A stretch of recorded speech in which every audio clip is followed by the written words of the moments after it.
Fa idza ja'atit qammatul kubra ya. Yauma yatadzakkarul insanu ma sa'a wa burrijatil jahimu lima yara dan seterusnya sampai ayat 46. Kalau di ayat sebelumnya yaitu ayat 43 dan sebelumnya itu disampaikan terkait proses penciptaan langit dan bumi ya. Maka di ayat 46 sampai akhir dari surat An-Nazi'at ini terkait dengan penghancuran alam semesta atau hari kiamat. Allah Subhanahu wa taala berfirman ya. Kita lihat yaqulu ta'ala yang maha tinggi Allah Subhanahu wa taala berfirman, fa maka idza apabila ya, ja'at telah datang at-tamah al-kubra. Apa itu at-tamah al-kubra ya? Ini nama lain dari hari kiamat ya. Kita lihat penafsiran Ibnu Katsir ya. Apa itu at-tamah al-kubra itu? Menurut beliau ya, at-tamah al-kubra itu adalah wahwa yaumul qiyamah, yaitu hari kiamat. Hari kiamat itu hari di mana hancurnya alam semesta ini, bukan hanya bumi ya. Qala Ibnu Abbas, qalahu Ibnu Abbas ini adalah pendapatnya Ibnu Abbas ya, dikatakan oleh Ibnu Abbas. Sumyat dinamai bidzalik dengan at-tamah al-kubra. Jadi kenapa hari kiamat dinamakan at-tamah al-kubra ya? Li'annaha tatummu ala kulli amrin ha'ilin mubdiin. Karena ya hari kiamat itu tatummu yang sesuatu menjadi besar ya, menjadi sangat dahsyat ya, sangat luar biasa. Ala kulli amrin terhadap segala hal. Ha'ilin yang sangat besar, mubdiin dan menakutkan. Jadi dinamakan at-tamah al-kubra itu, at-tamah itu artinya sesuatu yang luar biasa ya. Sesuatu yang sudah mencapai puncaknya, mencapai klimaknya ya. Dalam hal apa? Yang hal menakutkan. Nah, kita sudah sampaikan dalam surat Al-Hajj ya. Inna jaljalata sa'ati syai'un adim. Goncangan hari kiamat itu sesuatu yang luar biasa ya. Sehingga saking luar biasanya ya, seorang yang lagi hamil itu melahirkan. Orang yang lagi menyusui tidak lagi peduli dengan anak yang sedang disusuinya. Surat Al-Hajj seperti itu. Kama qala ta'ala ya, ini seperti firman Allah Subhanahu wa taala ya. Was-sa'atu adha wa amar, kata Allah Subhanahu wa taala di ayat lain. Ini surat Al-Qamar ayat 46. Di surat Al-Qamar ayat 46 dikutip oleh Ibnu Katsir ya. Was-sa'atu adha wa amar. Ayat lengkapnya balisa'atu mau'iduhum was-sa'atu adha wa amar. Bahkan hari kiamat itu adalah sesuatu yang dahsyat. Adha itu maha dahsyat ya. Wa amar yaitu sesuatu yang sangat pahit ya. Nah, ini jadi ini salah satu contoh tafsir Quran dengan Quran, tafsir surat An-Nazi'at ya. Ayat 46, ayat 36 ya.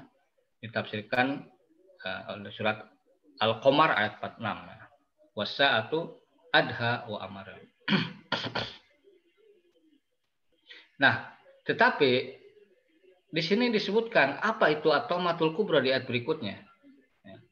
Jadi ketika Allah mengatakan fa idza maka apabila ja'atlah datang at-tamah al-kubra, sesuatu yang dahsyat, yang besar yaitu hari kiamat ya.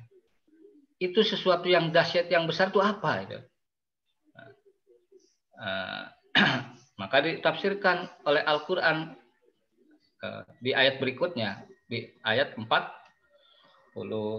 di ayat 35 tadi, ayat 34-nya adalah fa idza ja'atit tamatul kubra. Jadi tafsir tamah al-kubra itu adalah Yauma yatadzakkarul insanu masa, itu tafsirnya. Apa itu at-tamah al-kubra? Yaitu hari yaum. Yatadzakkar. Kalau kita lihat terjemah Kemenak ya, yatadzakkar itu artinya teringat ya. Nah, tapi yatadzakkar juga bisa diartikan istihdzar. Apa artinya? Berusaha untuk mengingat kembali. Yaitu kalau kita terjemahkan ya, bisa saja yauma yatadzakkar, yaitu ketika teringat atau ketika berusaha mengingat kembali ya. Jadi ada upaya untuk mengingat kembali. Jadi kalau kita ditimpa satu kepanikan ya, satu bencana, biasanya kan mengingat-ingat apa salah kita itu kan, seperti itu. Apa salah umat manusia sehingga terjadi pandemi corona ini kan, selalu begitu. Karakter manusia itu kalau ditimpa musibah dia akan secara otomatis ya, dia akan mengingat apa salah kita itu.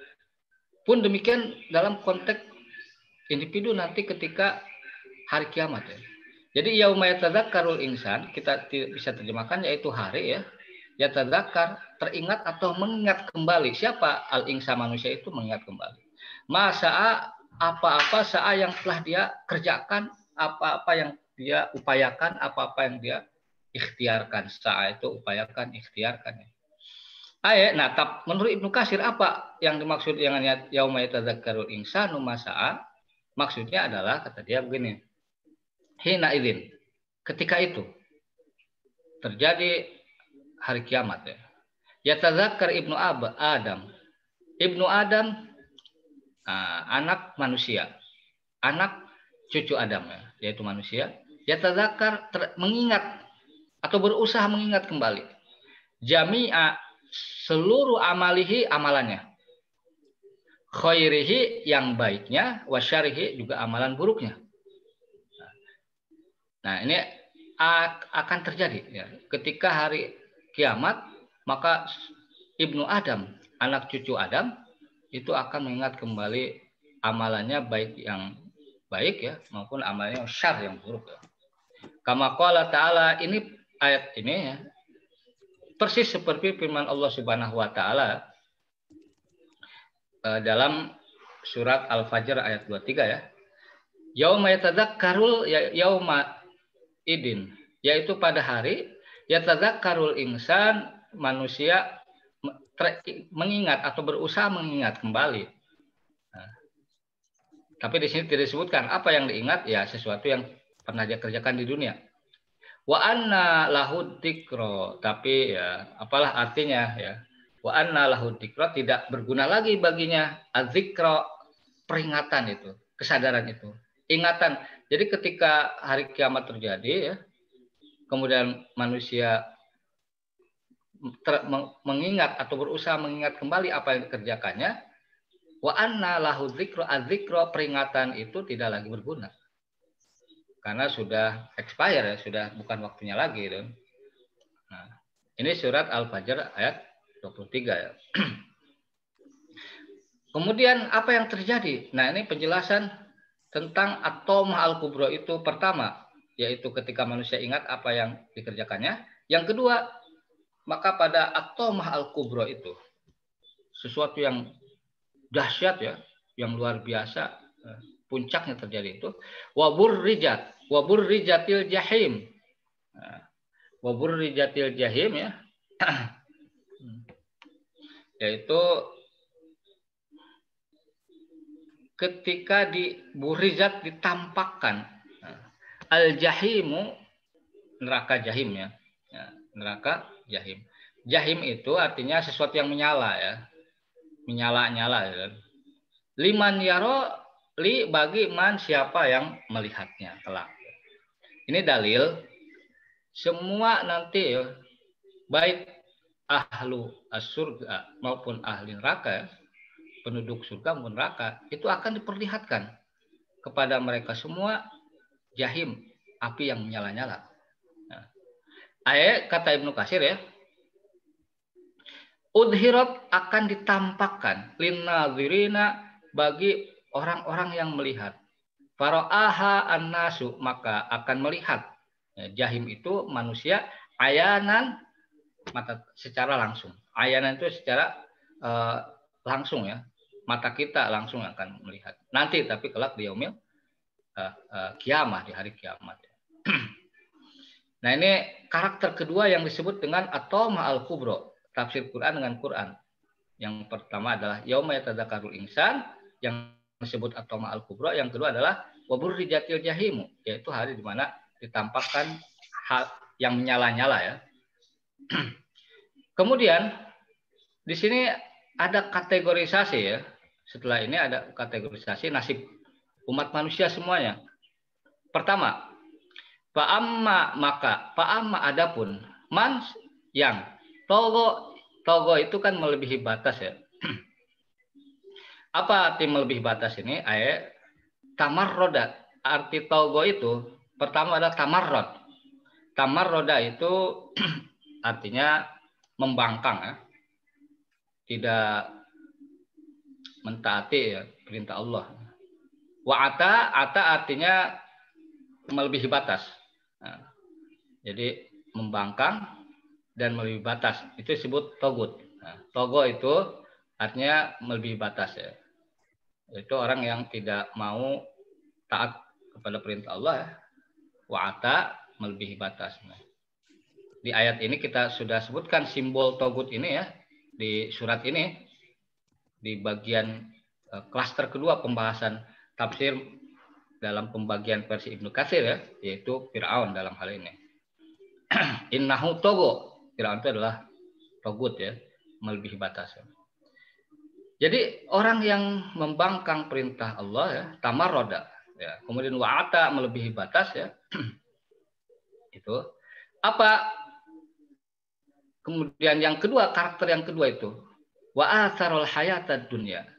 Wa asaro itu artinya orang yang isar, lebih mendahulukan al hayatad dunya, kehidupan ad-dunya ini ya. Kata Ibnu Katsir yang dimaksud wa asarul hayatad dunya qaddamaha yaitu mendahulukan dunia, kehidupan dunia ala amri di atas perkara dinihi agamanya wa ukhrahu dan perkara akhiratnya. Jadi kalau kita lihat ya, orang yang melebihi batas itu biasanya dia punya karakter lebih mendahulukan kehidupan dunia. Dia mengorbankan akhirat dan agamanya untuk mendapatkan kepentingan, untuk mendapatkan kehidupan dunia. Itu karakter orang yang togut juga, orang yang melebihi batas ya. Nah, kan kalau kita lihat ya, al-hayatud dunya ya, yang dimaksud dengan kehidupan dunia di sini adalah kenikmatan dunia itu secara garis besar kan ada 3 ya, yaitu kekuasaan, harta, dan kemudian wanita atau perempuan. Harta, tahta, dan wanita atau kekuasaan ya. Nah, Fir'aun punya semuanya. Harta dia punya, kekuasaan terutama ya. Nah, ketika seorang mementingkan kekuasaannya, mementingkan dunia hartanya, mementingkan perempuan daripada urusan agamanya, nah, itu maka disebut togut. Fa'amma man togo wa atharul hayatad dunya ya. Apa orang-orang yang punya karakter itu nasibnya? Nah, nasibnya adalah maka sesungguhnya al-jahim, yaitu jahim itu nama neraka, walaupun kata jahima itu artinya sesuatu yang menyala-nyala ya. Neraka jahim itu maka dia neraka jahim itu al-ma'wa, yaitu ma'wa, tempat tinggalnya kelak. Fa inna masirahu, maka sesungguhnya masirahu ya. Masiro itu adalah tempat kembalinya dia ilal jahim, menuju al jahim, neraka jahim. Nah, neraka jahim ya. Apa itu neraka jahim?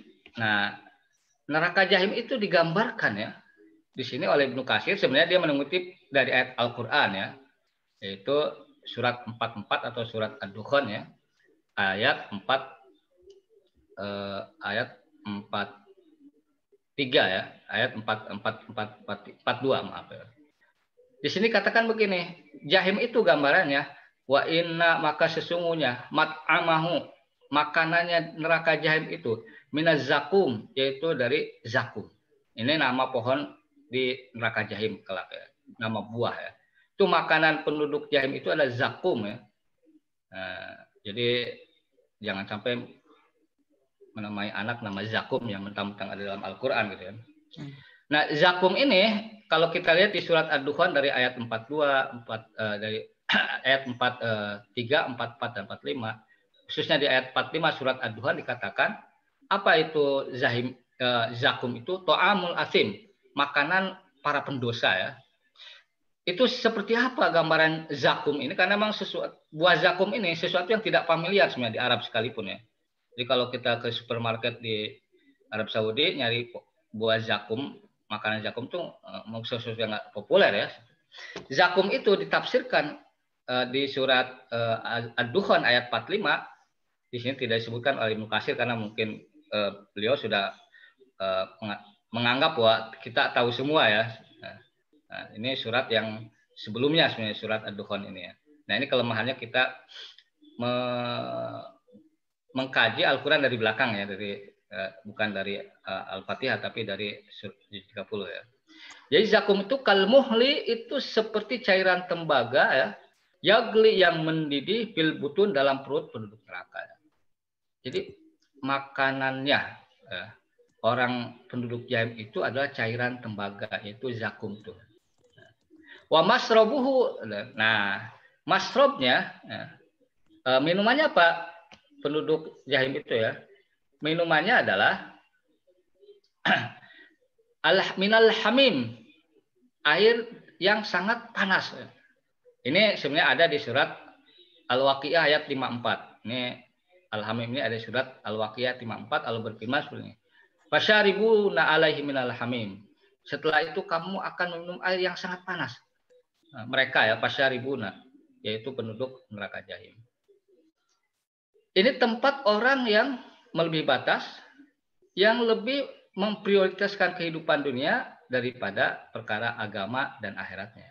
Padahal kalau kita lihat ya, memang kita sadari kebanyakan kita, khususnya di zaman yang sebab materialistis seperti sekarang ini ya, orang lebih mengedepankan ya kepentingan dunianya daripada dinnya atau agama dan akhiratnya. Itu kebanyakan orang seperti itu ya.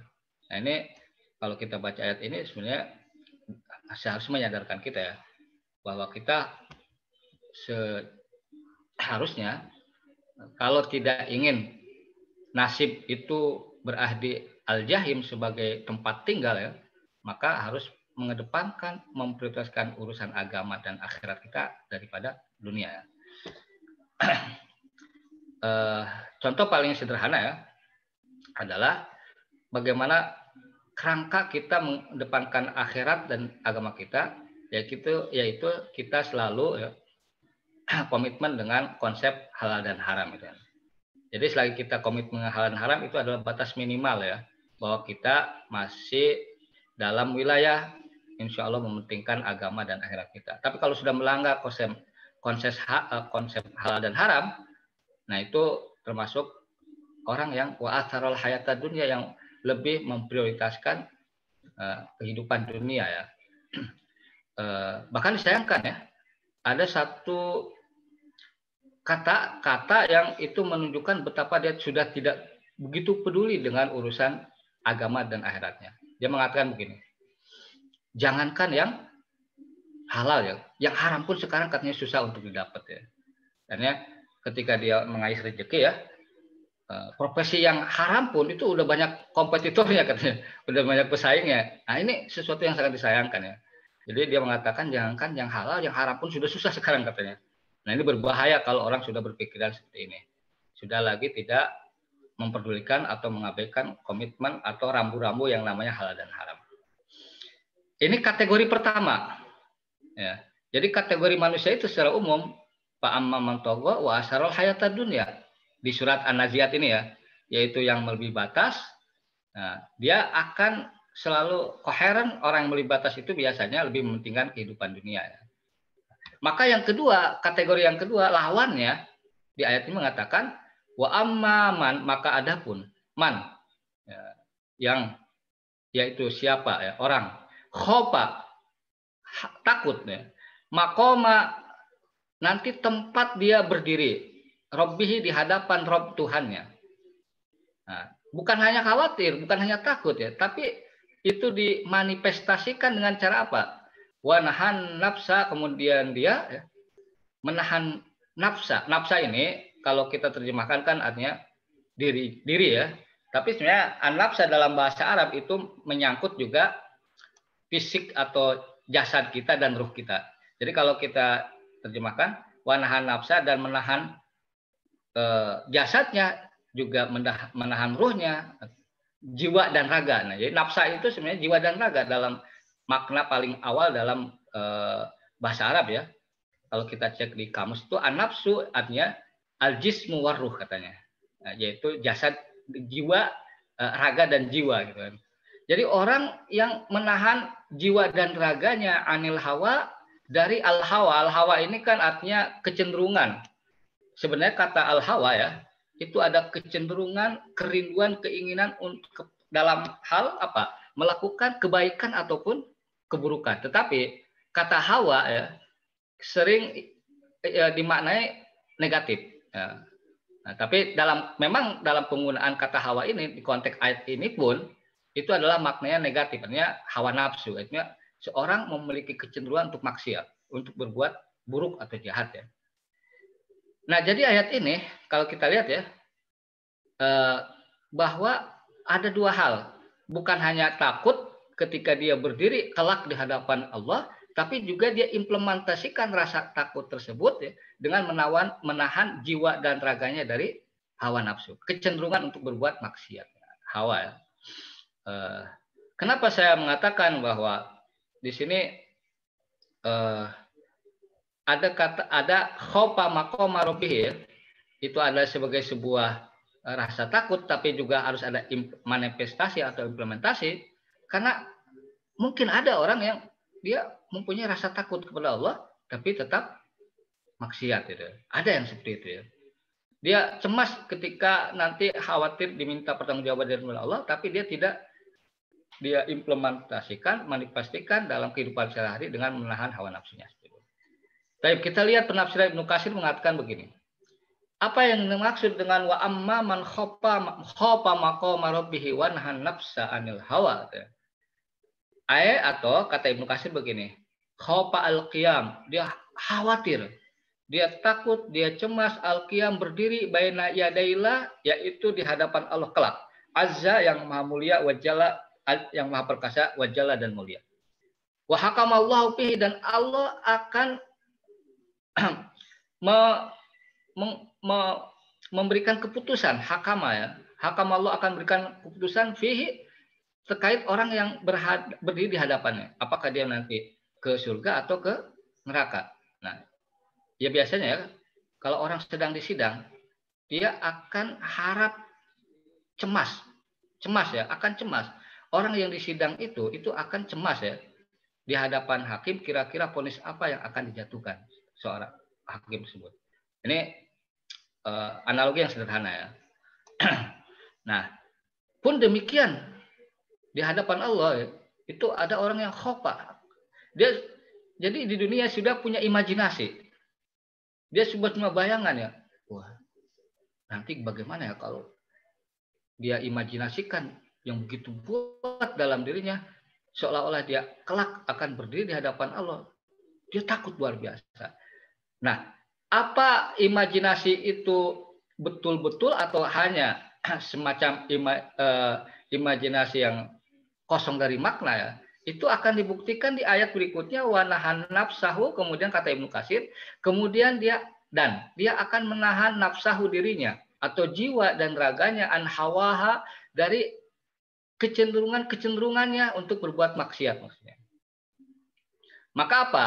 Warad duha, dan dia kembalikan diri jiwa dan raganya tersebut ila taati mauliha, untuk mentaati mauliha pada tuannya. Siapa itu? Allah Subhanahu wa taala.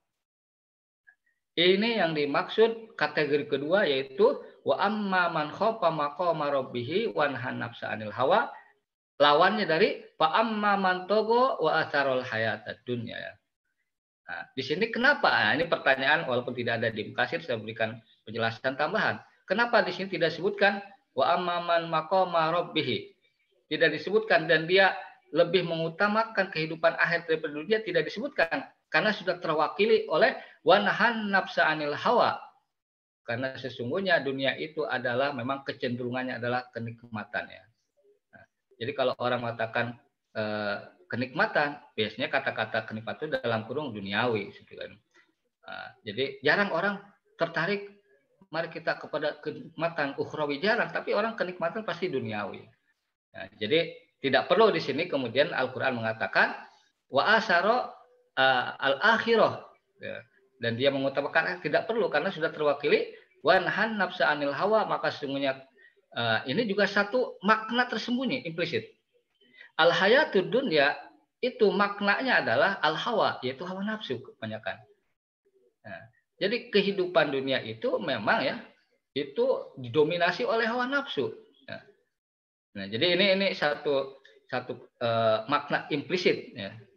Nah, kemudian maka orang yang kategori yang kedua ini, kata Allah Subhanahu Wa Taala, apa? Nah, kalau ini sama. Kalau tadi kan fa'inal jahim. Kalau ini fa'inna, maka sesungguhnya al jannah surga, yaitu surga itu al ma'wa, ma'wa itu adalah tempat tinggalnya. Mungqalabahu ya. Mungqalabuhu itu tempat kembalinya dia. Wa masirhu, masir juga tempat dia nanti tempat ujungnya dia nanti. Wa marji'uhu, tempat pulang dia nanti. Ilal jannah, menuju surga, al faihau, yang luas. Jadi faihau itu yang luas. Seluas apa surga itu? Dalam surat Ali Imran dikatakan wasari'u ila magfiratin min rabbikum wa jannatin arduhas samawati wal ard, yang luasnya itu seluas bumi dan langitnya. Jadi surga ini ya luasnya adalah seluas langit, arduhas samawat, langit dan bumi seperti itu. Nah, ini disebut dengan at-tamatul kubra ya. Tamatul kubra itu yaitu definisinya yauma yatadzakarul insanu masa'a, kemudian wa burijatil lima yaro, itu disebut tamatul kubra. Di mana terkait itu nanti ada dua nasib kategori manusia. Yang pertama melebihi batas dan lebih mengedepankan kehidupan dunia. Kemudian yang kedua ya, yaitu orang yang khawatir, dia punya imajinasi bagaimana kelak berdiri di hadapan Allah, dan dia manifestasikan itu dengan cara menahan jiwa dan raganya dari hawa nafsu ya. Maka dua kategori ini berbeda nasibnya. Yang pertama jahim, yang kedua ada al-jannah. Summa qala, kemudian qala berkata ta'ala, Allah yang maha tinggi ya. Apa? Yas'alunaka, mereka orang-orang kafir Quraisy ya. Ini konteksnya orang kafir Quraisy. Yas'alunaka, bertanya kepadamu wahai Muhammad, anis-sa'ah, tentang apa? As-sa'ah, hari kiamat ya. Ayyana, kapan? Mursaha, pastinya itu. Nanti kita lihat kata mursaha itu apa sih ya. Bima anta min dzikroha ya. Yang bima, dalam hal apa? Anta, kamu wahai Muhammad, min dzikroha ya. Jadi apa otoritas kamu min dzikroha, menyebutkan kapan persisnya? Menyebutkan kapan persisnya hari kiamat itu. Ila rabbika, kepada Tuhanmu, kepada Rabbmu wahai Muhammad, terkait apa? Kapan muntaha, terjadinya hari kiamat itu persisnya. Nah ini ya. Kita lihat sebelum ke tafsir Ibnu Katsir, saya akan sebutkan beberapa hal yang memang tidak ada di Ibnu Katsir ya. Kata-kata penjelasan produk atau vocabulary-nya ya. Di sini ada kata mursaha. Mursaha itu kan artinya kalau ini kan dari kata mursaha itu dari kata yang namanya ini ya, jangkar perahu tuh kan. Kali kalau perahu berlabuh itu kan memberikan jangkar biar nggak kemana-mana. Artinya hari kiamat itu pastinya kapan itu? Pastinya kapan ya? Bima anta min dzikroha, itu pastinya kapan itu kan? Nah, ini memang pertanyaan ya yang sampai saat ini pun ya, itu menjadi misteri ya. Bahkan ya, saya temukan ya, ini berita terbaru ya. Ini ada berita terbaru nih. Jadi katanya ya, ada seorang pendeta nih, namanya Paul Begley ya. Dia di channel YouTube-nya ya, pendeta dari Amerika. Dia mengatakan hari kiamat itu katanya akan terjadi tanggal 21 Desember 2020. Kata dia begitu ya. Tentu itu adalah sesuatu yang tidak sesuai dengan cara pandang ajaran Islam ya, seperti itu. Nah, tapi ya para saintis ya itu mereka sepakat ya. Mereka sepakat bahwa yang namanya hari kiamat, yang namanya hancurnya alam semesta ini ya adalah sesuatu yang pasti terjadi ya. Walaupun ya bagaimana terjadinya itu berbeda-beda para saintis itu ya. Itu saya baca di beberapa artikel ya. Itu setidaknya katanya ada yang namanya 7 teori bagaimana alam semesta ini kemudian hancur katanya. Yang pertama ada yang namanya yang teori kehancuran yang cerdas katanya. Karena kehancuran yang cerdas ini dia menganalogikan pada bom nuklir Hiroshima dan Nagasaki. Artinya akibat ulah manusia senjata pemusnah massal, maka kemudian dunia ini akan hancur katanya. Ada teori yang kedua katanya yang mengatakan bahwa yang disebut dengan teori endgame ya, yaitu permainan sudah berakhir. Ini teori mengatakan bahwa realitas kehidupan kita itu katanya itu seperti simulasi komputer ya. Nah ini jadi katakan oleh Nick Bostrom ya dari Universitas Oxford, dia mengatakan seperti itu. Jadi alam semesta ini itu seperti komputer katanya. Suatu ketika dia akan berakhir. Ada juga yang mengatakan teori alam semesta ini akan hancur termasuk dunia ya, yaitu adanya tabrakan dengan alam semesta lain. Nah, jadi ada tabrakan di alam semesta itu banyak. Dan terjadilah tabrakan katanya. Kemudian ada yang mengatakan ada yang disebut kompresi hebat ya. Nah, kompresi hebat itu ya. Jadi kan alam semesta ini ya, itu sejak kejadian awalnya yaitu teori Big Bang ya, sekitar 13,8 miliar tahun yang lalu ya. Jadi alam semesta ini itu seperti balon berkembang terus ya. Berkembang ya.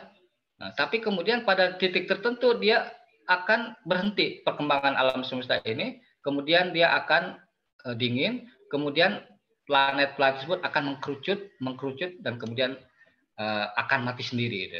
Nah, itu ada teori seperti itu.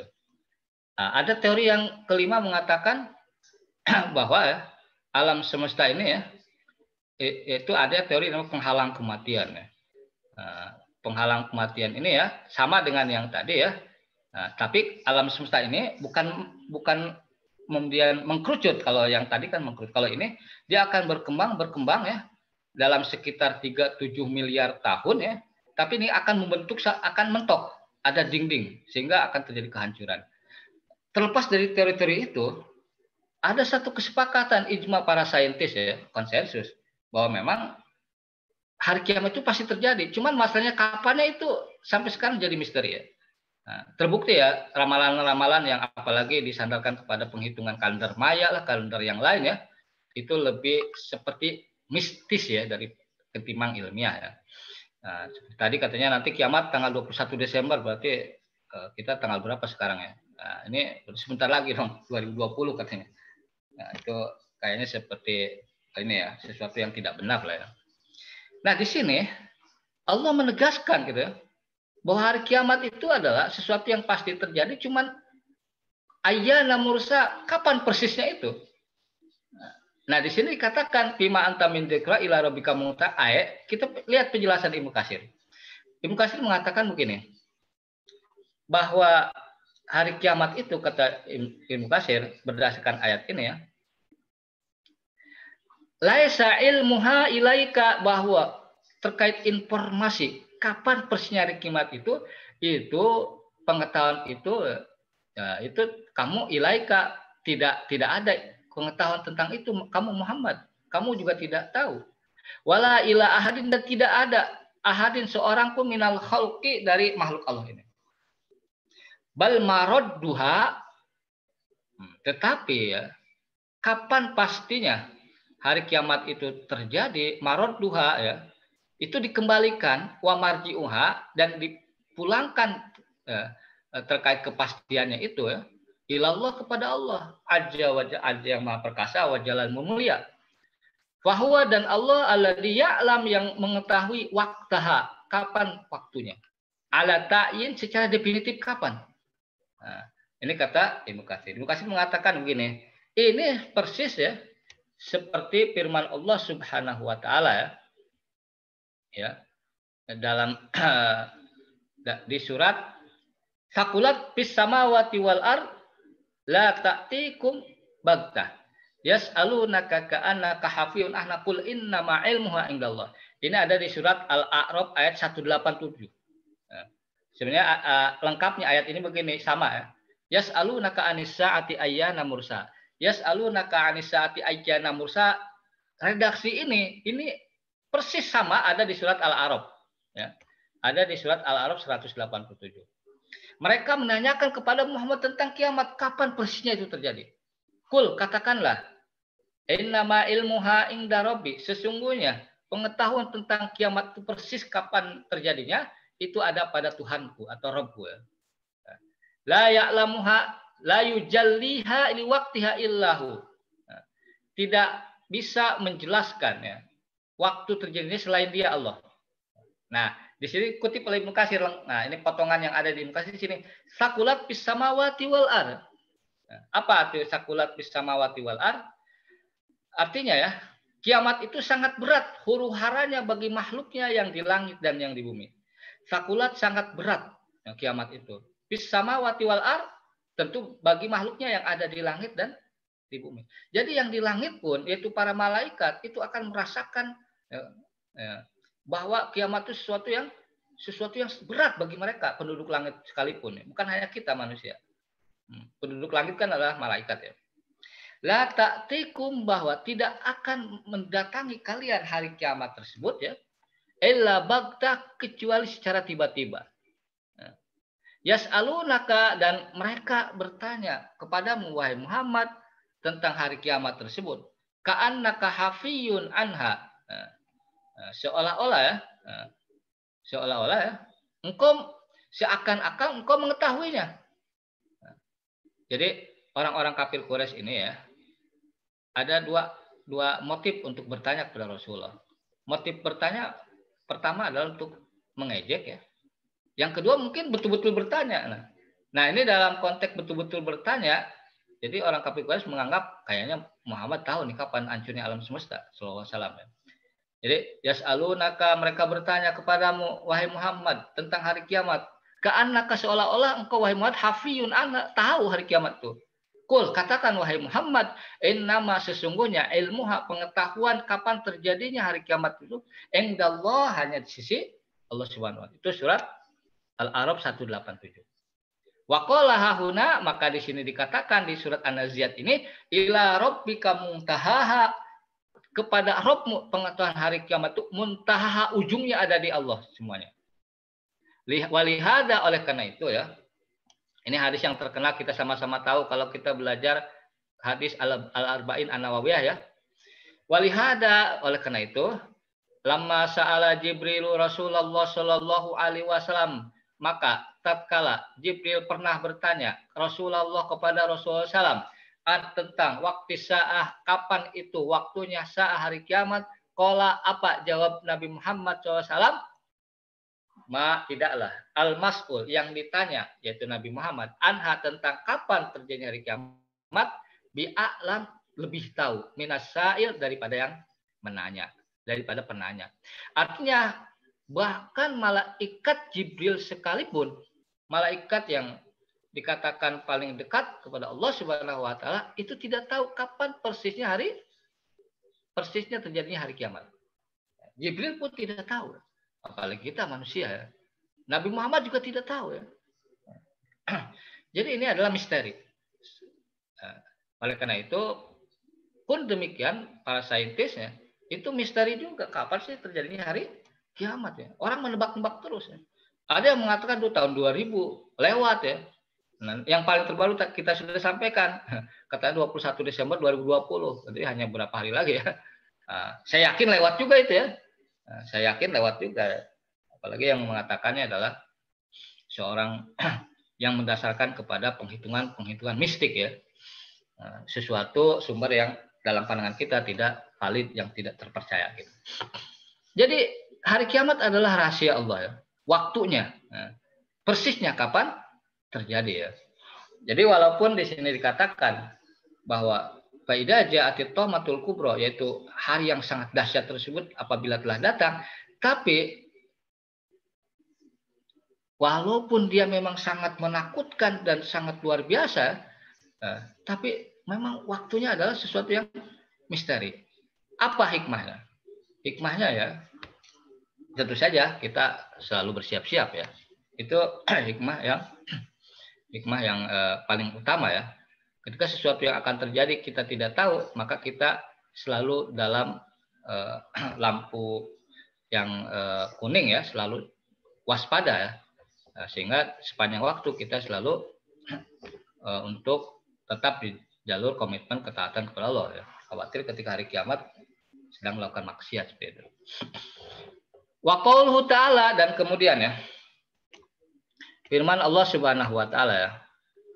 Innama, sesungguhnya, anta, kamu wahai Muhammad sallallahu alaihi wasallam, mungdzir.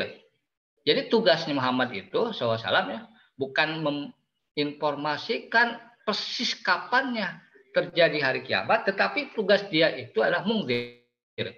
Mungdzir itu adalah pemberi peringatan. Man yakhsyaha, tentu bagi mereka yang ketika diberikan peringatan tersebut ya, itu takut. Disebutkan oleh Ibnu Katsir, innama, sesungguhnya, ba'atsuka, aku kata Allah telah mengutus kamu wahai Muhammad, litungdira, untuk memberikan peringatan, annasa, kepada manusia. Jadi bukan kepada orang beriman saja, manusia. Ajaran Islam adalah ajaran universal. Wa tuhadziruhum, dan memberikan warning kepada mereka. Min ba'sillah, dari azab Allah. Dari kebinasaan yang Allah timpakan kepada manusia, wa azabihi, dan azabnya. Maka faman, maka barang siapa, khosyallah, yang takut kepada Allah, wa khofa, dan dia khawatir, maqamahu, tempat dia berdiri kelak. Maqamahu, tempatnya kelak di akhirat. Wa wa'idahu, dan dia juga takut ancaman Allah Subhanahu wa taala. Ittaba'aka, dipastikan dia akan mengikuti engkau wahai Muhammad. Fa'aflah, maka dia akan aflah itu akan sukses ya. Dia akan bahagia. Wa anjah, dan sukses ya. Jadi ini satu isyarat. Siapapun yang mengikuti ajaran Nabi Muhammad SAW, maka sesungguhnya akan membawanya kepada kebahagiaan dan kesuksesan di dunia apalagi di akhirat. Tetapi wal khaibah, dan kerugian, wal khasar, sama ya, kerugian ya. Alaman kadzabaka, yaitu akan menimpa kepada kadzabaka, yang mendustakan engkau wahai Muhammad. Maksudnya mendustakan kebenaran ajaran yang dibawa oleh Nabi Muhammad. Wa khalafaka, kemudian apa? Menyelisihi atau melawan. Melawan engkau wahai Muhammad. Jadi ada orang yang mendustakan ajaran Islam, tapi tidak melakukan perlawanan. Tetapi yang paling parah, dia sudah mendustakan ajaran Nabi Muhammad SAW, ajaran Islam, kemudian melawan. Nah ini yang disebut kafir harbi ya, seperti itu. Nah ini wal khaibah, wal khasar. Jadi orang yang akan merasakan kerugian besar ya, itu di dunia, apalagi di akhirat, adalah yang mendustakan ajaran Nabi Muhammad, mendustakan ajaran Islam ya, dan kemudian melawannya. Nah, karena ada begini, ada orang yang mendustakan secara keseluruhan ajaran-ajaran Islam ya, tapi kemudian partikel bagian-bagian tertentu dia mengakui, mempraktekkan bahwa itu ajaran yang sangat bermanfaat. Ada yang begitu. Contohnya ya, banyak orang-orang non-muslim sekarang, non-muslim ya, kemudian berkhitan. Karena dalam pandangan mereka ya berkhitan itu sesuatu yang menyehatkan. Banyak orang-orang non-muslim kemudian mengikuti gaya hidup sehat seperti yang diajarkan Islam. Nah, tidak, misalkan ya, mohon maaf, misalkan tidak merusak dirinya dengan merokok ya, miras, minuman keras ya, terutama minuman keras ya. Tidak ada satu ajaran agama ya, yang begitu sangat keras ya, posisinya, penentangannya terhadap minuman keras kecuali ajaran Islam. Nah, ini tidak ada agama apapun itu susah untuk membendung umatnya untuk tidak meminum atau menenggak minuman keras kecuali ajaran Islam. Jadi dapat dipastikan ya, kalau ada sensus penduduk dunia ya, umat agama apa yang paling sedikit mengkonsumsi minuman keras, tak pasti ajaran Islam. Saya pastikan seperti itu, walaupun tidak ada sensus seperti itu ya. Nah, kita tahu ya bahwa yang mana minuman keras pun, pun mereka yang melegalkannya di negara-negara Barat atau negara-negara non-Muslim ya, mereka mengetahui bahwa minuman keras itu adalah sesuatu yang buruk bagi kesehatan ya. Nah, ini salah satu contoh bahwa ajaran Islam itu pada hakikatnya adalah membawa orang kepada aflah, kata Ibnu Katsir.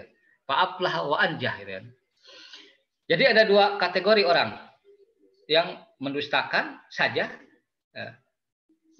kemudian mendustakan dan melawan ajaran Islam ya, menyerang ajaran Islam.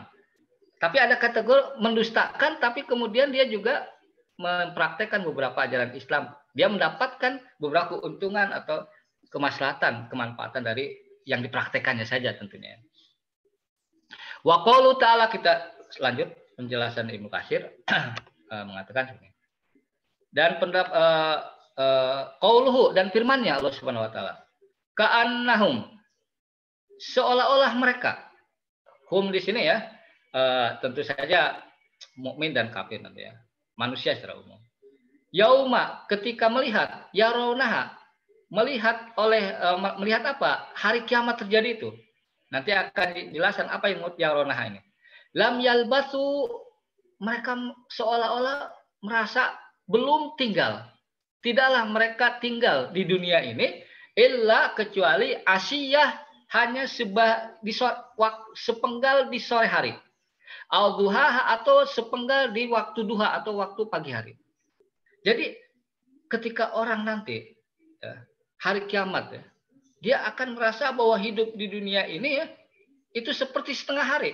Bisa setengah hari dari waktu terbitnya matahari sampai sebelum waktu duhur, atau setelah waktu duhur sampai terbenam matahari. Artinya hidup ini tidak sampai satu hari. Seolah-olah seperti itu ketika hari kiamat terjadi. Tapi apa makna di sini, kata Ibnu Katsir begini. Kata dia. Idza qamu, apabila qamu, mereka ya, yaitu orang-orang kaum manusia secara umum ya. Idza qamu, manusia secara umum ya. Qamu, bangkit min kuburihim. Bangkit apa? Dari kubur mereka ya. Dari kubur mereka. Jadi kita akan bangkit dari kubur kita. Ilal mahsyar, kepada al mahsyar. Mahsyar itu sebenarnya artinya tempat berhimpunnya. Titik kumpul ya. Titik kumpul di sini al mahsyar. Yastaksiruna, mereka melihat bahwa betapa singkatnya muddatal haya, muddah. Ya, muddah itu rentang. Al hayatad dunya, rentang kehidupan dunia ini. Jadi kata Ibnu Katsir, ayat ini harus ditafsirkan, dimaknai kapan manusia akan melihat kehidupan dunia itu begitu singkat, yaitu ketika dibangkitkan dari kuburnya, kemudian dihimpun di padang mahsyar, maka ketika itu manusia akan melihat bahwa rentang kehidupannya dulu di dunia adalah sesuatu yang sangat singkat. Nah, ini nanti katanya.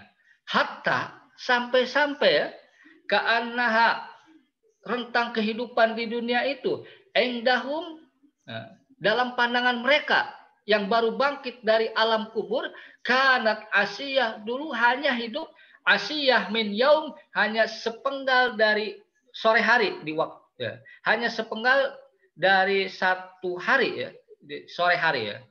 Jadi sepenggal sore hari dari satu hari atau al-duha atau satu pagi hari min yaumin dari hari satu hari. Berarti sangat singkat itu. Nah ini ini penafsiran Ibnu Katsir ya seperti itu. Kemudian ditafsirkan qala Juwaibir ya. Anib Dihaq ini penafsir dari kalangan tabi'in. Anib Ibnu Abbas sahabat radhiyallahu anhu ya Ibnu Abbas. Ka'annahum yauma yarawna lam yalbasu illa asiyatan aw duhaha katanya. Artinya apa? Amma asiyah adapun yang dimaksudkan asiyah itu adalah bima baina dzuhri ila ghurubi syamsi yaitu rentang waktu ya antara zuhur waktu zuhur sampai terbenamnya matahari itu waktu yang dimaksud asiyah. Au duhaha atau duhaha ya yaitu ma baina tulu isyamsi ila nusfin nahari.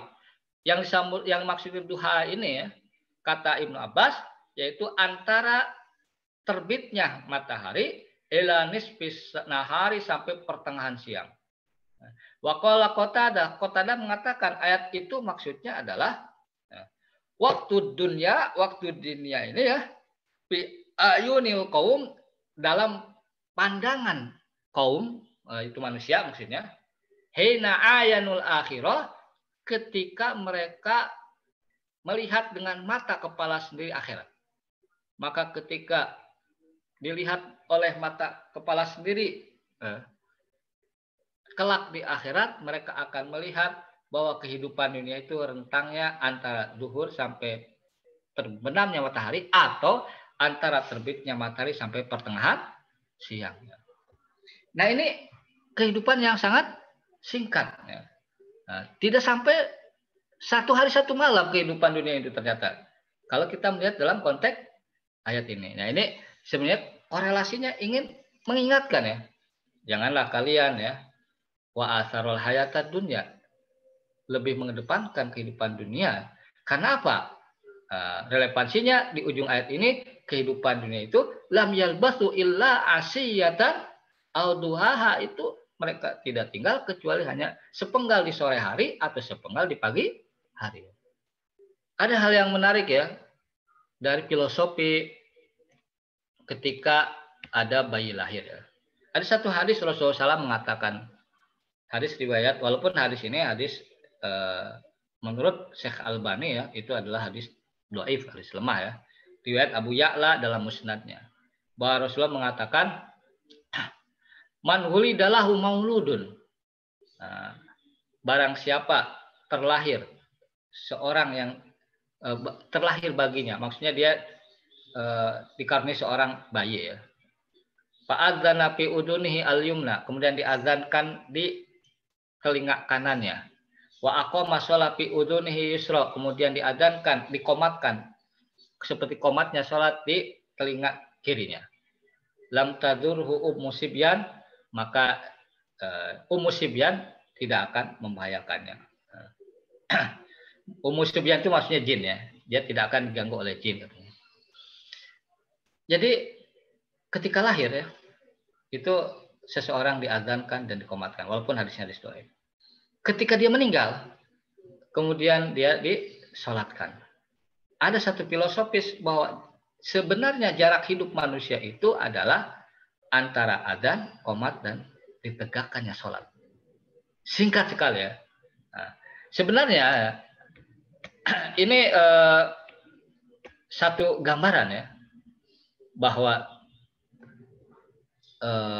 di ayat lain ya itu menunjukkan penjelasan lebih singkat lagi dari ayat ini. Nah, lihat di surat Al-Ahqaf ayat 35. Nah, di surat Al-Ahqaf ayat 5 mengatakan lam yalbasu illa sa'atan minan nahar min naharin. Lam yalbasu mereka tidak tinggal di dunia ini illa sa'atan minan nahar hanya sebagian waktu dari nahar dari siang ini. Nah, ini lebih singkat lagi ya. Jadi secara umum ya, ayat ini memberikan informasi kepada kita ya, betapa bahwa kehidupan itu adalah sesuatu yang singkat, sesuatu yang sangat singkat, Oleh karena itu janganlah kita menjadi orang yang melebihi batas ya. Kemudian orang yang mengedepankan atau memprioritaskan kehidupan dunia daripada akhirat. Ini bagian terakhir dari tafsir Ibnu Katsir surat An-Nazi'at, akhir tafsir surat An-Nazi'at walillahil hamdu wal minnah.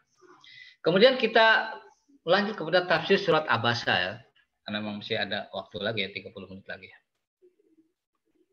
Nah, surat Abasa, tafsir surat Abasa. Abasa itu artinya bermuka masam ya. Wahya makiyatun, yaitu makiyah ya. Makiyah itu artinya yang diturunkan sebelum berhijrah. Diturunkan sebelum Nabi Muhammad SAW berhijrah. Bismillahirrahmanirrahim. Abasa wa tawalla. Dia Muhammad SAW ya, bermuka masam wa tawalla dan berpaling. Ang ja'ahul a'ma, karena ja'ahu telah datang menghampirinya al-a'ma, seorang yang buta. Wama, maka yudrika, tahukah kamu, la'allahu, bisa jadi dia orang yang buta tersebut yazakka, ingin membersihkan dirinya, atau yadzakkaru, ingin mengambil tazkirah, peringatan darimu. Fatang fa'ahu, maka memberikan kemanfaatan kepadanya kamu, wahai Muhammad, az-zikra, dengan peringatan tersebut. Amma, adapun manistagna, orang yang merasa dirinya cukup. Walaupun di sini nanti dikatakan istagna itu adalah orang kaya. Fa anta, maka kamu wahai Muhammad ya, lahu, untuknya tasoda. Tasoda itu melayaninya. Jadi Nabi Muhammad malah melayani orang yang istagna, merasa dirinya cukup ya, atau orang kaya ya. Wama, maka alaika, kamu tidak berdosa wahai Muhammad, Allah yazakka, kalau orang kaya tersebut, orang yang merasa dirinya cukup, diberikan peringatan, tidak mau mengambil peringatan tersebut, atau tidak sadar-sadar juga, kamu tidak berdosa sebenarnya. Ini adalah ini ya. Ini adalah namanya prinsip dasar dakwah ya. Itu menyampaikan dan tidak ada tuntutan orang tersebut kemudian mendapatkan petunjuk atau tidak. Jadi tidak ada celaan.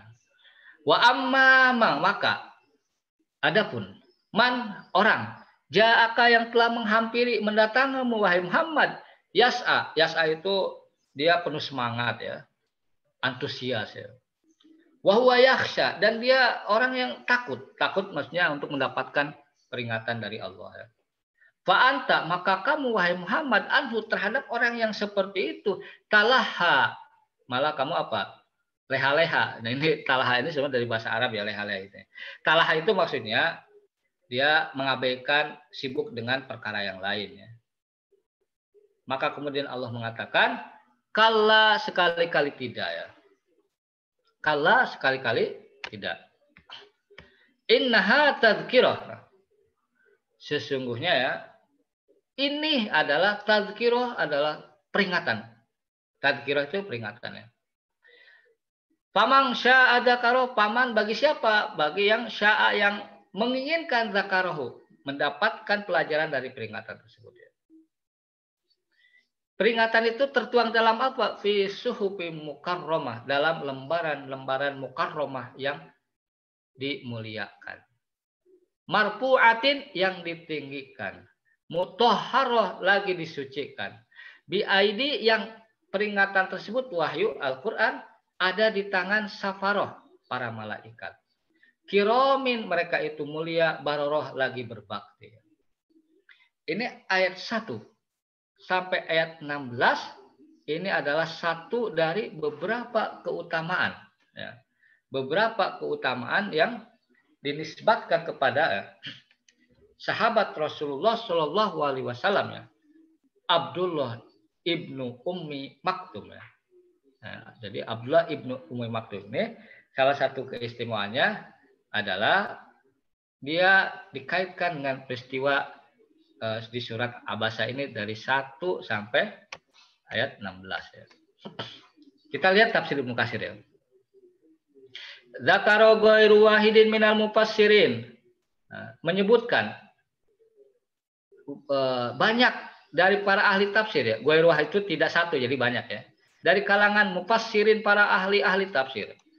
Anna Rasulullah Shallallahu Alaihi Wasallam, bahwa Rasulullah SAW karena pernah yauman, suatu ketika, suatu hari, one day, yukhotib itu sedang berbicara. Arahnya kepada siapa? Ba'da udama'u Quraisyin. Ba'da udama'a Quraisyin. Sebagian petinggi-petinggi Quraisy. Jadi Rasulullah sedang yukhotib, sedang menyampaikan, sedang berbicara kepada udama ya, petinggi-petinggi Quraisy.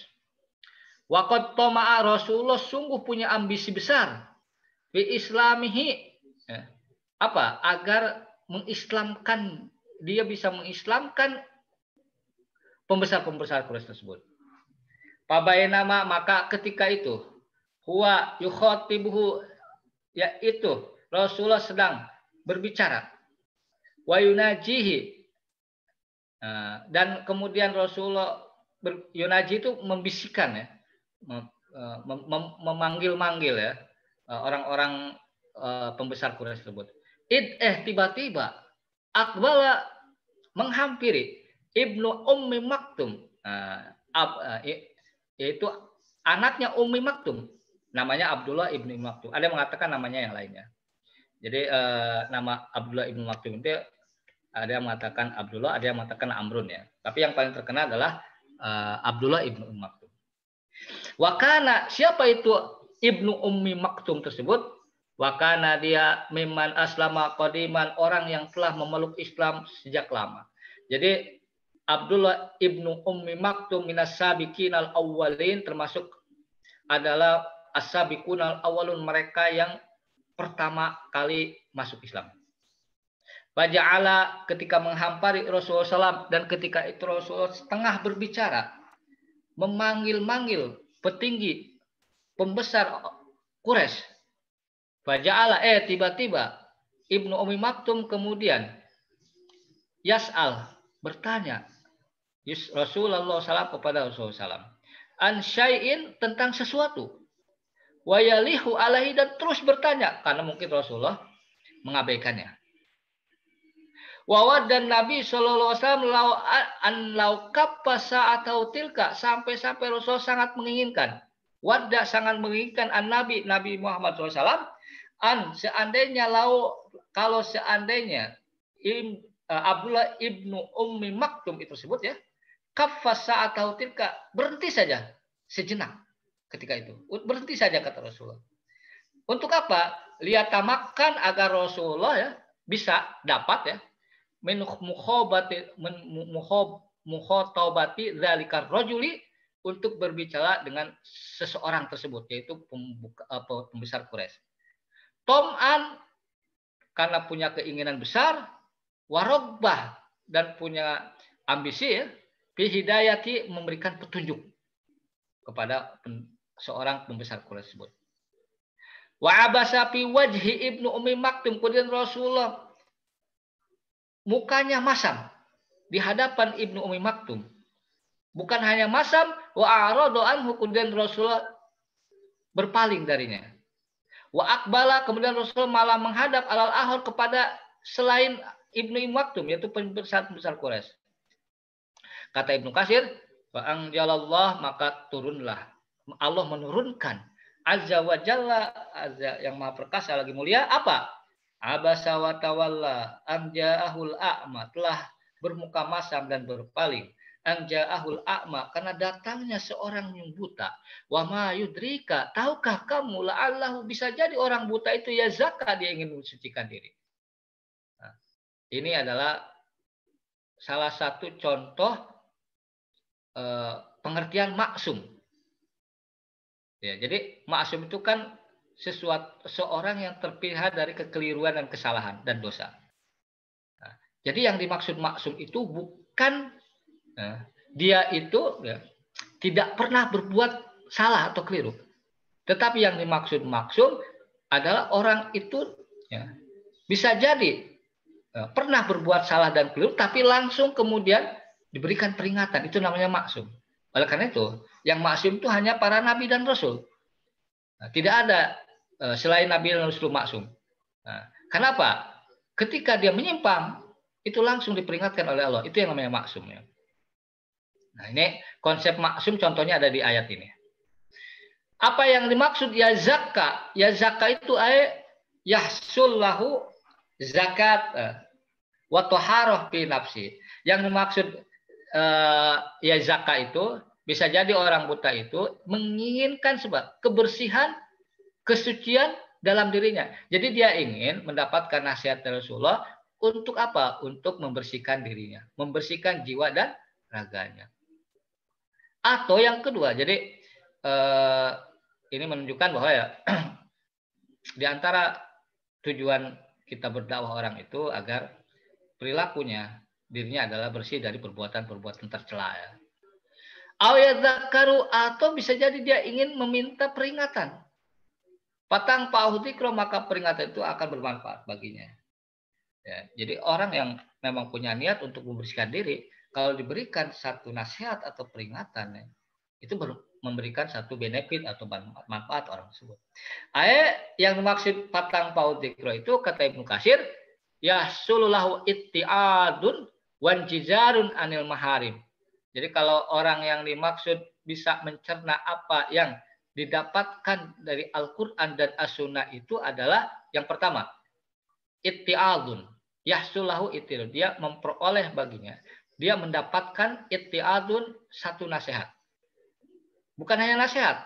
Wanjizarun anil maharib, satu imunitas untuk agar dia terhindar dari perbuatan-perbuatan maharib, perbuatan yang diharamkan. Jadi satu peringatan itu dia mendapatkan satu pelajaran. Yang kedua, dia akan punya imunitas ya. Nah, injizar itu punya imunitas mana'ah ya dari melakukan perbuatan-perbuatan dosa. Nah, ini model ini yang dimiliki oleh Abdullah ibnu Umi Maktum ya.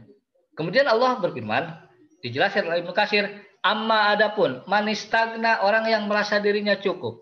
Fa anta maka kamu wahai Muhammad lahu kepada orang yang merasa dirinya cukup tasodda malah melayani. Apa yang maksud istagna? Ayat kata Ibnu Katsir, amma al-ghaniyyu adapun orang kaya. Fa anta tata'arud lahu. Nah, kemudian engkau wahai Muhammad tata'arud lahu terus menawarkan konsep tentang ajaran Islam kepadanya. La'allahu yahtadi ya. Mudah-mudahan dengan harapan bahwa orang yang goni yang kaya tersebut ya tadi mendapatkan hidayah, petunjuk. Nah, jadi Rasul itu kokoh menyodorkan ajaran Islam ini pada orang kaya, goni, istagna, merasa dirinya cukup, dengan satu target dapat hidayah. Maka kemudian diingatkan oleh Allah, wa ma alaika alla yazaka wahai Muhammad. Kamu tidak berdosa kalau orang itu disodorkan satu ajaran atau satu ajakan dakwah, kemudian dia tidak mensucikan diri atau tidak mendapatkan manfaat dari dakwah. Wa ma'alai kamu tidak dosa. Kenapa? Bahwa yang namanya seorang pendakwah itu adalah wa ma'alaika illal balag, yaitu hanya menyampaikan. Itu konsep dakwah seperti itu. Makanya ada nahnu duat lasna kudot ya, bahwa para pendakwah itu adalah penyeru. Lasna kudot, bukan hakim. Hakim itu kan memaksa. Jadi tidak ada dalam bab dakwah itu paksaan. Makanya kalau ada konsep dakwah yang sifatnya memaksa ya, itu sebenarnya konsep yang awal yang tidak ada, bukan prinsip dasar dakwah sebenarnya. Nah, walaupun ya ada konsep dakwah yang kemudian bisa secara sifatnya memaksa. Tapi itu dakwah yang memang dengan menggunakan kekuasaan. Itu walaupun memang lebih efektif ya.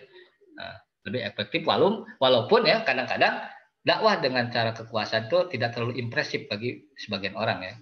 Tidak memberikan kesan yang baik ya. Tapi betul kata satu peribahasa, ada sesuatu yang tidak bisa diselesaikan dengan Al-Quran tapi bisa dengan pedang ya. Yaitu kalau orang sudah memang betul-betul bebal dan bahkan memberikan satu perlawanannya. Ud'u ila sabili rabbika bil hikmah wal mau'izatil hasanah wajadilhum billati hiya ahsan, surah An-Nahl ya. dengan hikmah, nasihat yang baik ya. Kemudian berdebat dengan cara yang terbaik. Di ayat lain surat An-Nahl.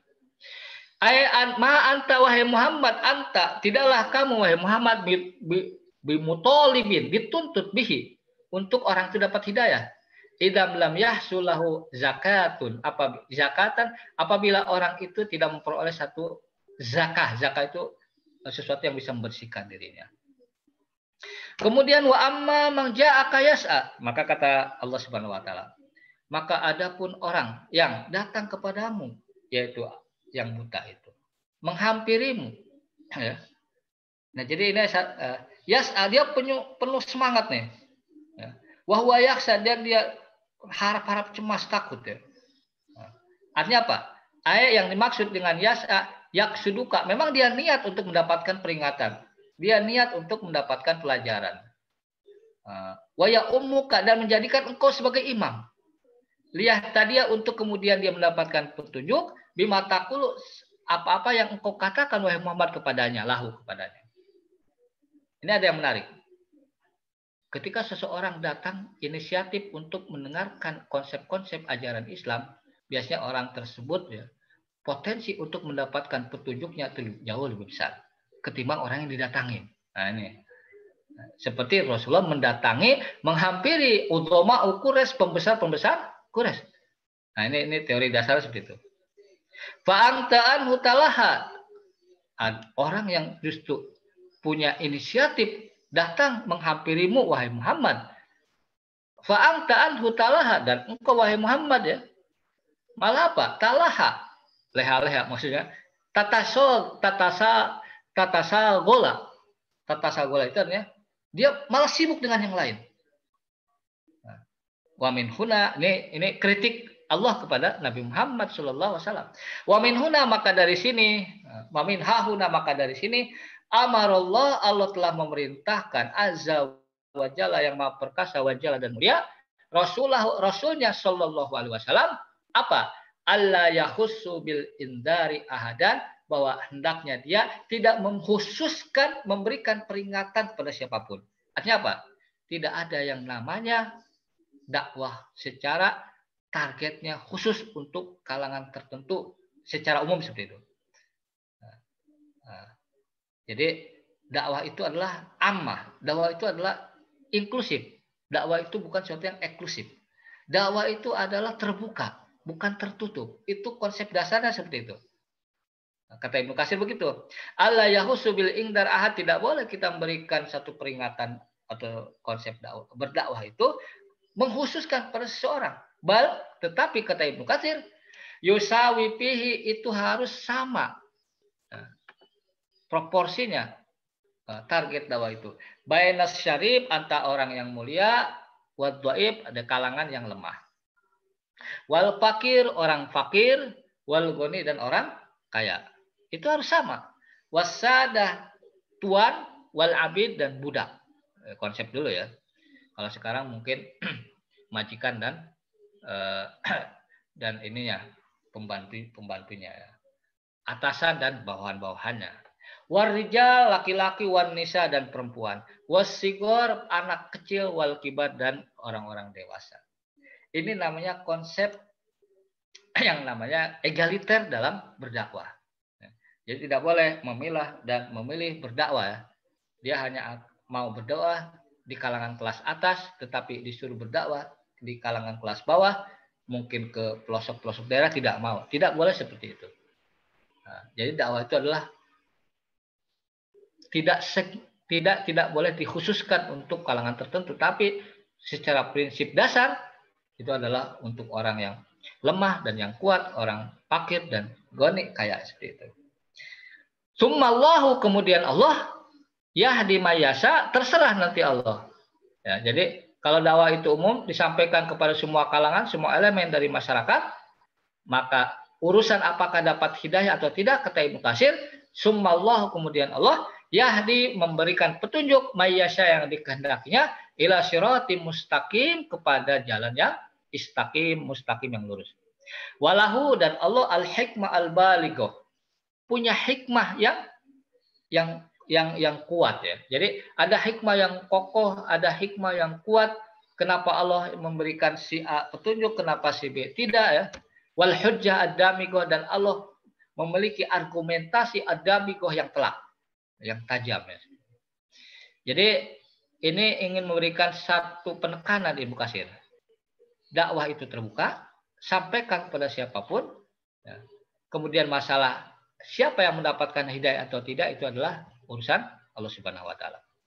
Qala Al-Hafidz Abu Ya'la fi musnadihi. Al-Hafidz Abu Ya'la dalam musnadnya, ini salah satu ulama hadis yang memang tidak begitu dikenal ya.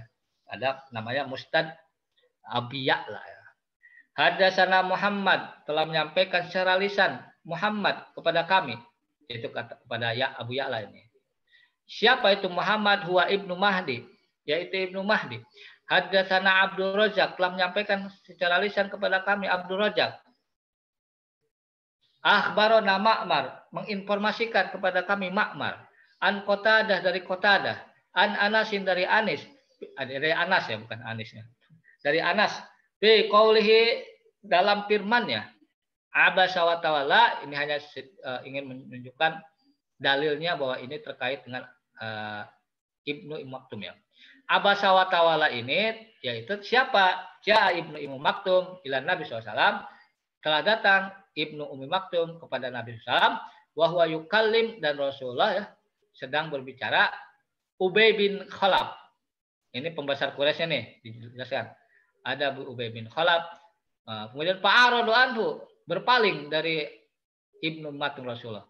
Fa'anjalallah, kemudian Rasulullah Allah menurunkan abasa wa ta'ala ang jaul a'ma, bakanan Nabi sallallahu alaihi wasallam ba'da dzalika yukrimhu, maka Nabi sallam ba'da dzalika, setelah peristiwa itu, yukrimhu, memuliakan yang namanya Abdullah ibnu Ummi Maktum. Wa qala Qatadah, dan Qatadah mengatakan, wa akhbarani Anas bin Malik mengatakan, ra'aitu, saya pernah melihat Ibnu Ummi Maktum yaumal Qadisiyah, dia pada perang Qadisiyah. Jadi Abdullah ibnu Ummi Maktum ini walaupun tunanetra, dia ikut jihad perang di Qadisiyah, dan di situ dia gugur. Ya gimana nggak gugur ya? Tunanetra ikut jihad, bayangkan ya.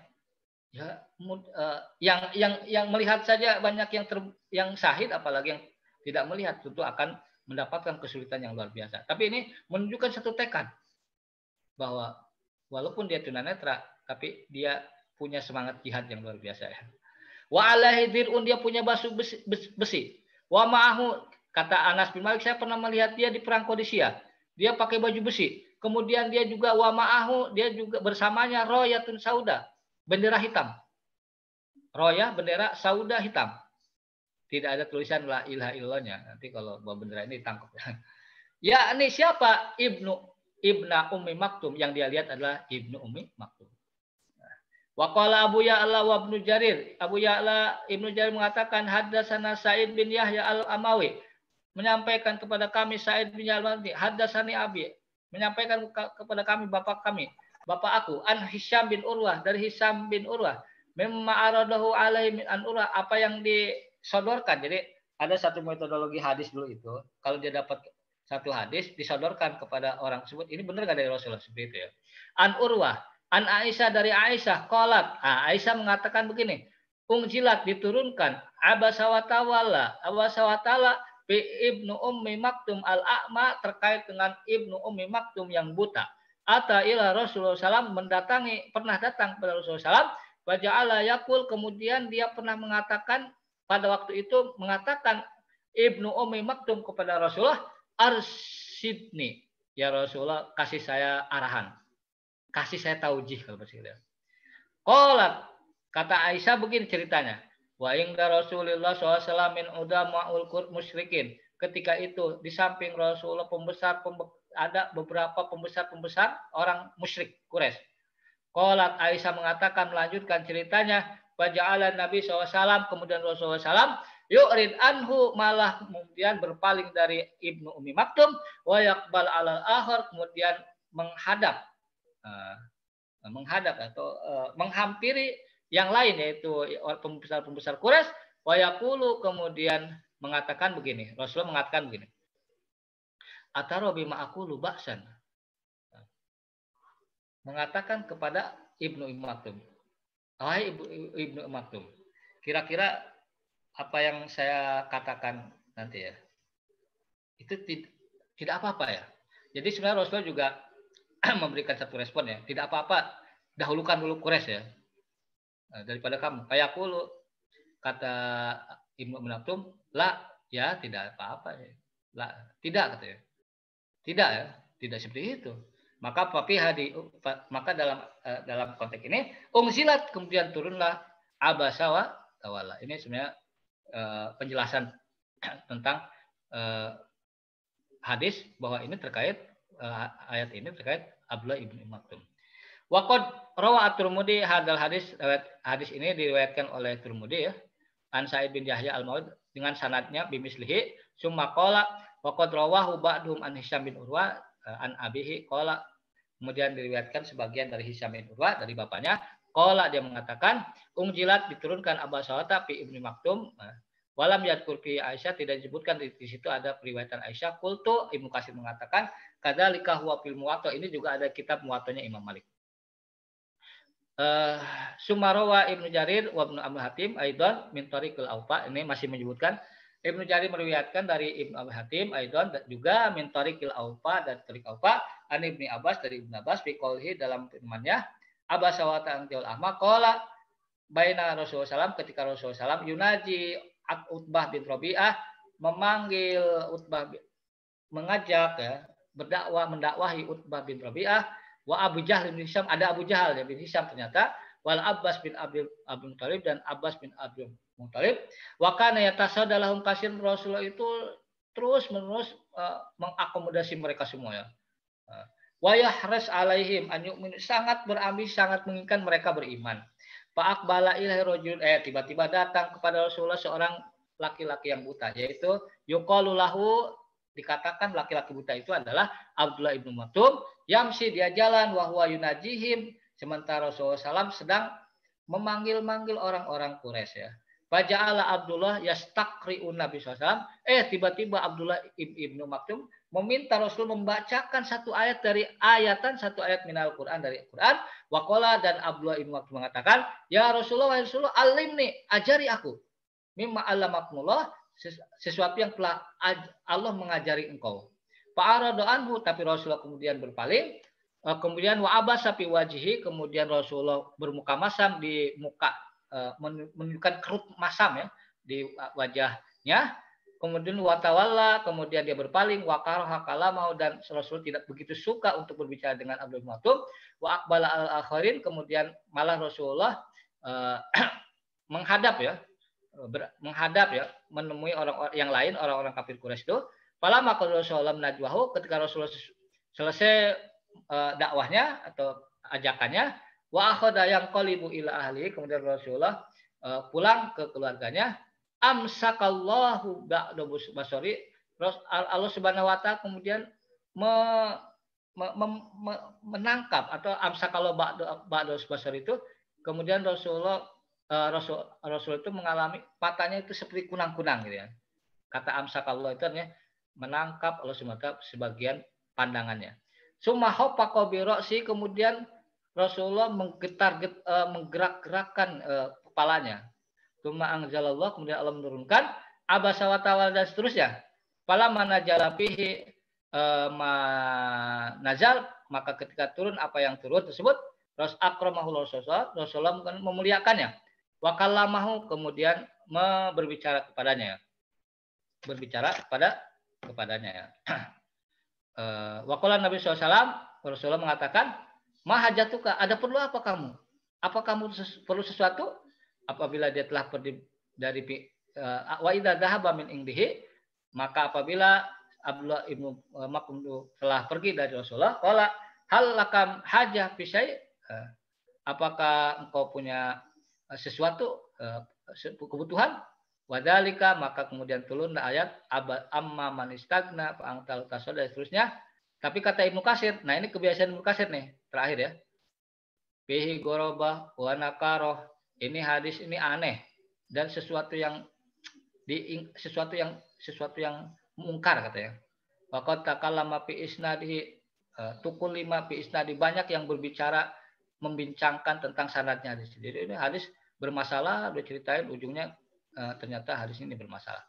Baik, itu yang dapat kita sampaikan. Nanti kita lanjutkan lagi ya terkait tafsir dari surat, sebagian dari surat Abasa ya. Dipersilakan kepada Pak Samsul Bahri untuk melanjutkan kajian, melanjutkan diskusinya ya. Baik, terima kasih Ustaz Muhammad Ilyas.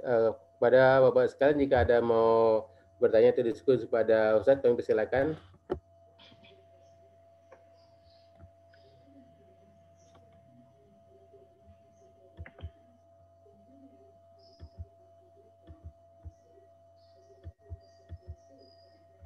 Baik, ada? Ini tidak ada Ustaz ya? Ya, terima kasih Ustaz. Hari ini kita telah menyelesaikan surat An-Nazi'at ya tadi, kemudian dilanjutkan Abasa. Semoga yang telah disampaikan itu bermanfaat dan keberkahan bagi kita semua. Baik, sebelum ditutup, silakan Ustaz untuk memimpin doa Ustaz. Mari kita tutup majelis virtual ini dengan doa. Mudah-mudahan ada manfaatnya bagi kita semua ya. A'udzubillahi samil alim minasyaitonir rajim. Bismillahirrahmanirrahim. Alhamdulillahirabbil alamin, hamdan syakirin, hamdan yuwafi ni'amu yukafi mazidah. Ya Rabbana lakal hamdu kama yanbaghi li jalali wajhikal karim wa azimi sultanik. Allahumma shalli wa sallim ala sayyidina Muhammad wa ala alihi washabihi wa sallim tasliman katsira. Rabbana innana dhalamna anfusana wa illam taghfir lana wa tarhamna lanakunanna minal khasirin. Rabbana la tuzigh qulubana ba'da idh hadaitana wa hab lana min ladunka rahmatan innaka antal wahhab. Allahumma inna nas'aluka al-'afiyah fid dunya wal akhirah. Allahumma afina fi abdanina, Allahumma afina fi asma'ina, Allahumma afina fi absarina. Allahumma inna na'udzubika minal kufri wal faqri wa na'udzubika min adzabil qabri la ilaha illa anta. Allahumma arfa'na al-waba wal bala bi lutfika wa rahmatika ya arhamar rahimin. Allahumma inna nas'aluka salamatan fid din wa afiyatan fil jasad wa ziyadatan fil ilmi wa barakatan fil rizqi wa taubatan qabla al-maut wa rahmatan indal maut wa maghfiratan ba'dal maut. Allahumma inna na'udzubika minal barasi wal jununi wal judzami wa min sayyi'il asqam. Allahumma rabbana atina fid dunya hasanah wa fil akhirati hasanah wa qina adzabannar. Wa akhiru da'wana alhamdulillahi rabbil alamin. Subhanakallahumma wa bihamdika asyhadu an la ilaha illa anta astaghfiruka wa atubu ilaik. Wassalamualaikum warahmatullahi wabarakatuh. Waalaikumsalam.